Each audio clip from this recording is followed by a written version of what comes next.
Don't let your hand hang off the bed.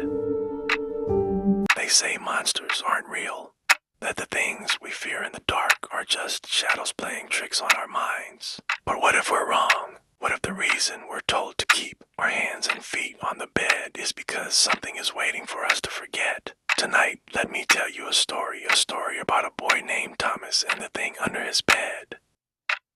Chapter 1, The Night Begins. Thomas was 10 years old when he first heard it, a whisper no, more like a raspy breath coming from beneath his bed.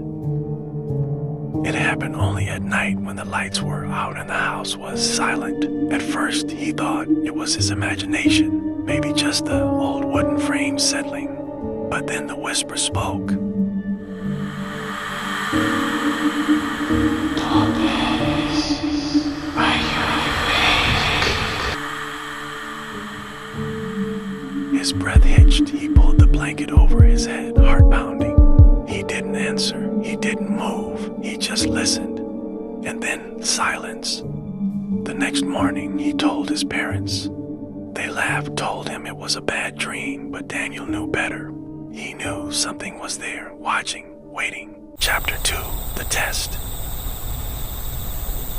For a while, nothing happened. Minutes passed. Maybe he was being silly, maybe. Something touched him. A finger. No, not a finger. A claw. He yanked his hand back, clutched it to his chest. His skin burned where it had touched him, like ice melting into his veins. He wanted to scream, but fear had locked his voice away. And then the whisper came again.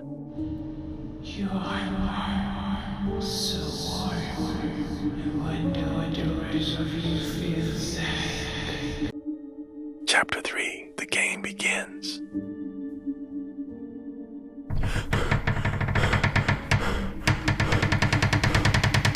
Thomas didn't sleep that night. The morning sun was a relief, but he knew he had only survived by staying on the bed. For days, he was careful. He made sure to keep every limb safely tucked in.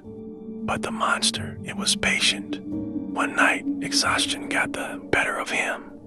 His arm slipped off the edge in his sleep. No, not falling, being dragged. He clawed at the sheets, kicking wildly, his fingers barely finding the edge of the mattress. It was pulling him into the darkness, into its world. Then... Thomas, are you okay? His mother's voice, light flooded the room. And just like that, the grip vanished. He was free. But something was wrong. Chapter 4, The Price. His mother hugged him, whispering that it was just a nightmare. But Thomas couldn't stop shaking. His wrist burned where the monster had grabbed him, a deep, blackened mark on his skin. That night, he didn't sleep, not because he was afraid, but because he heard it again. Thomas, I almost hate you.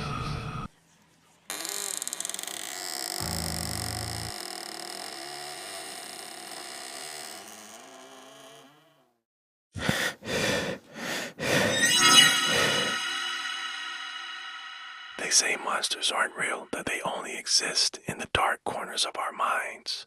But Thomas knows better now, and so do you.